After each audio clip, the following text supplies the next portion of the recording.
kama utamshinda leo, ni lazima ukae hapa ule, ili upate nguvu mpya kwa hatua mpya iliyoko mbele yako.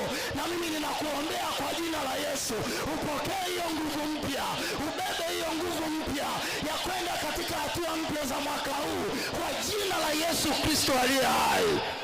Bwana asifiwe. Jina la Bwana libarikiwe. Biblia inasema uendelea toka nguvu hata nguvu, na mimi ninakuomba uendelee toka nguvu hata nguvu. Kama mwaka jana ulikuwa na nguvu, mwaka huu uendelee toka nguvu hata nguvu kwa jina la Yesu Kristo aliye hai. Bwana asifiwe tena. Bwana asifiwe tena. Hebu weka mkono wako juu namna hii, sema Bwana Yesu, ninakataa kutembea kwa mazoea ya mwaka jana na nguvu za mwaka jana.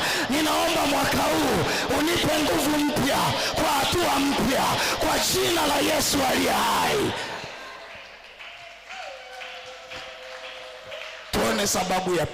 Tuone sababu ya pili. Sababu ya pili ni hii, ni kwa sababu safari ilikuwa ndefu na alihitaji maandalizi ya ndani.